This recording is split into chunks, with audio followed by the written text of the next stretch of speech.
government name, Andel James. Go by Bboy Handlez. I also go by DJ BBAD from Maximum Efficiency Crew. Also Wintour Massive, and live in Toronto, Ontario. Breaking became a thing because I saw it at a all ages club, and then I was seeing some dancers on the stage doing their thing, and it's like I knew of breaking because of hip hop and all the music and the culture. I knew about it, but I never seen it close up. So I saw it in person at this all ages club. I was like in grade 9, and just being very like egotistical and being like, that's trash, you know, like I could do better than that, without really knowing anything. In my high school, there was a hallway that some people already practiced in. I never met these guys before, or I didn't meet them yet. I was already at that school for 1 year, and then the following year, I ran into them. Turns out that those were the people that I started breaking with, my first crew, Soul Step crew. So I kind of like postured myself to be like, yeah, I'm better than y'all, you don't know what you're doing type stuff. But kind of fessed up because I was watching what they were doing, and they were doing some stuff, they knew what they were doing. And then just kind of admitted, it's like, I don't know anything, but they were cool. And then they just started showing me some stuff from that day. And then I just kept, that was the beginning of it, and it just kept rolling from there. So that was like people like Nigel, Day, Lawrence, Kirby, Alberto. Yeah, that was the beginning of it. Scarborough, 1999. My first b-boy name was Dismiss, and the reason why I got that name, shout out to Sticks, Nigel. He would describe my style as very like, you know, standoffish, like, you know, very aggressive, and then like I do like a couple moves and then just kind of like walk away from you, like, you know, you're dismissed from you, you know, like, so that's why he gave me that name, Dismissed, at first. So one of the things back in the day when I started was, it was all about quick sets, you know, like a couple cool moves, you know, like really interesting stuff, and then you finish. So a lot of like, you know, 1, 2, 3, and then done, you know, a little bit of top rocks, stuff like that. But one of the advantages that I had when I started was I was stronger than most breakers. So a lot of strength moves, or moves that require a lot of strength, were a bit easier for me. So there was like the crab dance, you know, I started doing swipes, and then I accidentally, trying to do a handstand, fell out of a handstand, but did a plunge instead, like held a plunge for like a couple seconds, and people are like, oh, that's crazy that you could do that. You know, that's like this guy Cujo. And I'm like, who's Cujo? And then I looked up who Cujo was, and then saw him on the Run DMC video, It's Like That, with Jason Nevins. And then I saw him do his floats, and then his air track. And then from then it was like, oh, I could probably like start doing stuff like what this guy does. So my style started to be more like that, you know, try to show my strength and try to do floats, try to do air tracks. I bust my eye open trying to do air track one time, like Cujo. And then outside of that, like just try to dabble in like, you know, intricate movements. Toronto was known to be like, one of the things that would go around is try to be original as much as possible, try not to look like anyone else. So there wasn't really like a style to follow so much. So, you know, we play games of like make up moves by like someone calling out a part of your body, and then you make a move on that. So like within the foundation of like 6-step and stuff, you would do something with like your elbow, with your knee, and then you would, anything that comes to your mind, you just try to use it and then create moves that way. So I wouldn't really classify my style as anything, but it's just the mentality is very heavily Toronto influenced. To me, you know, it's okay to break by yourself if you want to, but crews are like not say the main reason, but it makes everything that much better. I was in sports before breaking, so having a team and then knowing the benefits of a team, working together, helping each other out, building off of each other, pushing each other. So like that was already in my mind. So then when I started breaking with Soul Step, you know, we'd come up with routines, you know, strategies, like, oh, we're gonna go battle GI next week. So like, let's get prepared. And then like, you know, that energy of just like, yo, let's work together, let's push each other, whatever. So that in itself, I got better because of that, just experiencing that, being in that atmosphere. So you get that from being in a crew. So I think that's important. I don't think I would have gotten to the levels I've gotten to without that atmosphere. So it started with Soul Step. The interesting roundabout way about Soul Step and MEC is Nigel Sticks was a part of MEC back then when I started, and then he left to start his own crew, which was Soul Step. So when I met Nigel, I also met the original members of MEC around the same time, and we all sessioned together. The reason why Soul Step kind of was separate is because we all went to the same high school, so that was like our little clique. But then at times we would all go to this place called C-Chord, and then that was like the maximum efficiency MEC session. You know, I was in Soul Step, and then I was in another crew called Drunken Monks, and then I left Drunken Monks, and I moved into the area where that session was, where C-Chord is. And and then I moved there, and it's like, who am I gonna hang out with? So I was like, oh, the MEC guys are in this area, I'm gonna hang out with them. And then like very quickly, it was just like, I joined the crew because those were like, I knew them from before, we were friends, you know, we practiced session with each other. And then the idea of like, yo, you know, let's join forces, like not to make it all dramatic and like superhero-like, but you know, let's join forces and like Voltron and just create something new and stuff. So, and then yeah, and I think that's when my style, or the way I break now, got refined a bit more by joining MEC at that time, with Pieces, Nastic, Assault, Biggles, Maximus. Am I forgetting anyone? Hope I'm not forgetting anyone, because that'd be bad. I could say it was an easy transition or like a natural next step, but I will say I always loved the music first. Before I started breaking, I was just into hip hop music in general. So I somewhat collected music, like, and the CDs was the thing back in the day. I didn't really have a record player or text back then to buy vinyl. But you know, late 90s is like, you know, it's digital music, so MP3. So I would just like search for stuff, download stuff, and then it'd be like all the quote unquote golden era hip hop. So like the Wu-Tang and the Mobb Deep and the Organized Confusion and all the people from Native Tongues and the Rakim. So like, I was a fan of that. I enjoyed that music from before I started breaking. And then when I got into breaking, and luckily, well, not even luckily, but it was good that the Toronto breaking scene also enjoyed that music. So when I started breaking, they're playing those songs, so I knew those songs. So that also kind of helped, like my presentation of breaking, like, cause my familiarity to the music, be like, I can match, like, you know, dance to the music.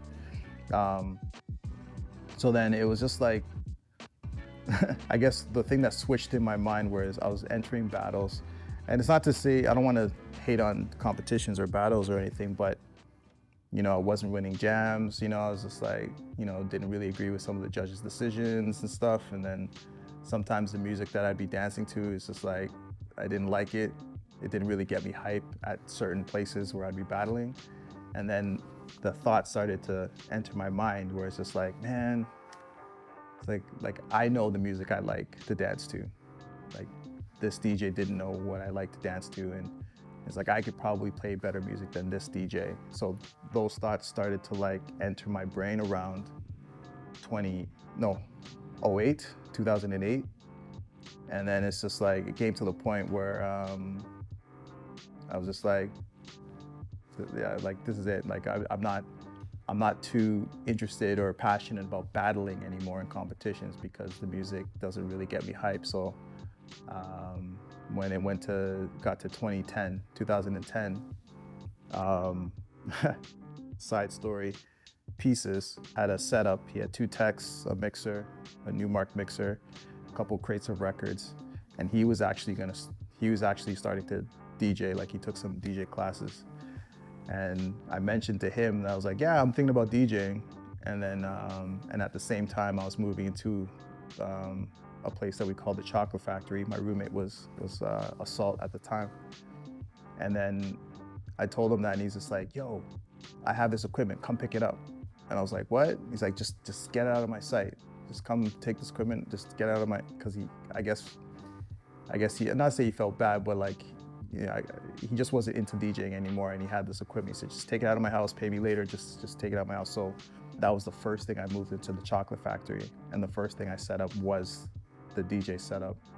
And then that's when I tried some things, and I was like, okay, like this is it. Like, I'm gonna do this now. I still braked, I still went to practice, I still battled with the crew for a little bit longer and stuff, but I was having so much fun learning how to DJ. And then just took off. You know, like trial and error, like teaching myself, like, or humbling myself, being like, oh yeah, I know I could do this.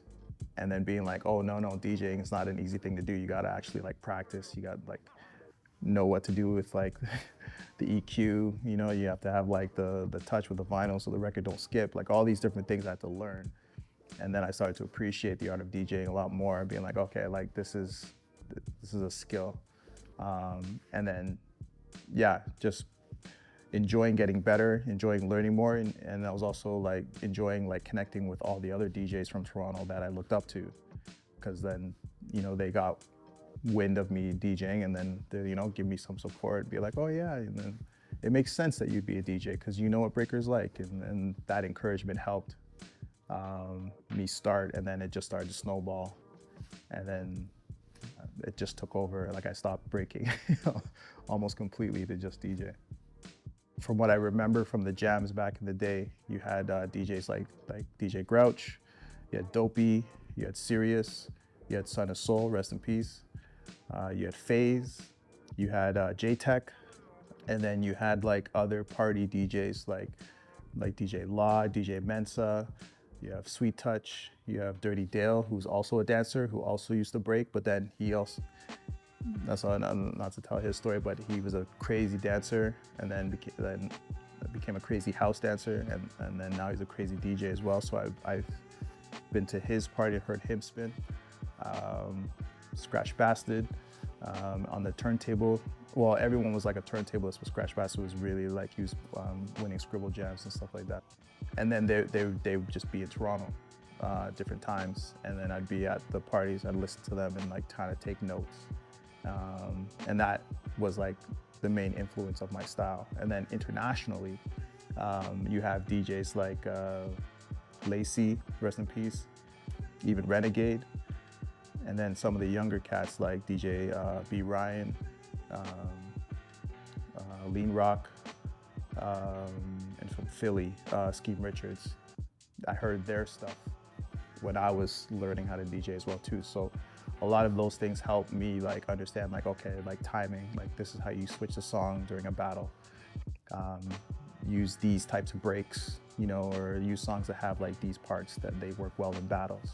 My whole surrounding is like my main influence when I DJ, so I just try to just take in as much influence from other DJs that are around me, because they've all done things before I've done it. So I still, even to this day, I still feel like I'm a newbie because I'm always learning, and all these other guys I look up to, like they've been doing it for decades, and I've been doing it for almost a decade, so I still feel like a rookie at times because I'm always learning.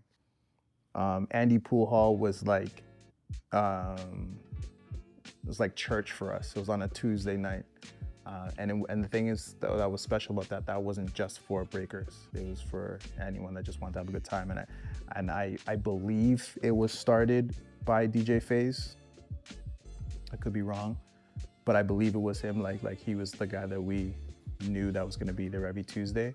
And even before that, there was a place in Toronto at Queen and Bathurst, NASA, and that was also on a Tuesday. It was like a small bar, and we would go there and break, and it was just like a hallway. Like it was really tight, and not really like dance floor friendly, like or breaker friendly, but we still break there because the music was like FaZe was always killing it. So that was like a party, but it like NASA and then into Andy Pool Hall. It was like a party that encouraged ciphering. So that was always good. And then there was main ingredient. Also cypher friendly, but they knew not to like keep the cypher going too much because not everyone was like a dancer. So we'd go to those parties a lot. You'd have people like Mensa and Sweet Touch, and Starting From Scratch would be there. That's another DJ I forgot to mention. And that was like, the dance community would go to those parties. Chocolate Factory was like, like I said, that was like where me and Assault lived. So it was a house party. And back then, a lot of house parties would be happening. So that was like a regular thing. And then later on, you had places like The Boat where 2U4U would happen. The intention was for it to be a place for dancers to go and kind of let loose and cypher, trying to carry on that vibe that happened at Andy Pool Hall. We tried to like carry on that vibe and just make it very dancer friendly, cypher friendly, but also open to anyone else. So it was make a party, and then carrying on from that, you know, Lalo, just being like unapologetically like hip hop, and then, you know, not many cyphers would break out there, but dancers would still kind of come through because the music and the vibe and the culture was really strong there. So, and then you'd have many DJs that would pass through there. More money. Because the thing is, it was like, it was one of those things where it's like in your mind, when, especially breaking, you know, I'm not necessarily a kid at the time when I'm breaking. Even when I started, I was like, you know, I'm 17, 18 when I started. So it's like, I got to think about working, you know, like living on my own a bit, you know, like finding places to live, like worrying about that, worrying about education, worrying about like, how am I going to make money? How am I going to survive? But then also trying to do what I love, because this is also fulfilling. So it's like, you know, how much time do I spend doing this versus time investing in this? So that, like people could say things like work-life balance thing has always been a thing, because you can get caught up and be like, I'm gonna do what I love, I'm passionate about it, and then fall deep into that, but then you don't have a job, you know? So there's things like that you have to balance. And it's not to say that this is a bad thing, but it's not easy, but putting in the work, like practicing, you know, like that's not easy, but you believe that it's gonna pay off later, you know, or not even pay off, but you're gonna feel fulfilled later, you know, like I've been working on this juggle for so long and then I finally get it. Oh, yes, like I got it. Or I found a new break, you know, but that takes time. You know, I never heard this break before. I don't think anyone else has it. So I can't wait to like break it out at this jam. Like, so that takes time, and that takes time away from other things that you could be doing or could be more of a priority. So that back and forth, that mental back and forth would probably be, I wouldn't say it's the most challenging, but that's a challenge that you have to like balance as you're going through stuff. But then when you have a supportive community, it makes things easier, you know. So it's investing in the relationships that you have make everything kind of worth it, and then ask for help when you need it, you know. And then you give back, you know, like as someone supports you, you support someone else, and then everyone's building together. So that type of thing makes those challenges easier. But just to name something, it's just that balance of like, I want to focus on my passion, but I also need to survive as well too, because I'm not young. Like I have to support myself. So yeah. You know, I've always been not say fighting, but you know, wrestling with the idea to like dive more into the production. You know. Just like try to release like my own music, like learn that skill. So just, you know, sharpen up that skill, learn how to make, you know, different types of music or music specifically for breaking, because that's what I'm more familiar with. So I want to be able to do that, but then also travel, you know. I have a couple of trips coming up and I want to just be able to experience more communities and, you know, bring my flavor and my style of DJing to different spots and just represent myself, represent where I'm from, represent my influences, and just be like, you know, just connect with more people. I would just like the torch to be passed on, like the torch to continue to be passed on, and people who have held the torch aren't forgotten. You know, What I see now is it's a good thing. You know, like the culture is reaching new communities across the world, which is great. You know, at times people are concerned that people are reinventing the wheel almost and trying to make hip hop something else, or you know, this whole thing about the Olympics and is it a sport? And it's just like, yeah, I guess it can be, but it is what it is. You know, like kind of staying true to what it's been and why it was engaging and why people love to do it from before, like carrying that on because it doesn't need to change. But you know, innovation is real. You know, you take it to the next level, and then the next level, if it reaches more people, if it's more accessible, if it's more entertaining, if it generates revenue, if it becomes a full-time job, you know, if you're teaching it to your kids, you know, something cool for them to do, like all these different things, like it's like I would just like to see that continue because it's happening now. It's just as long as it doesn't stop.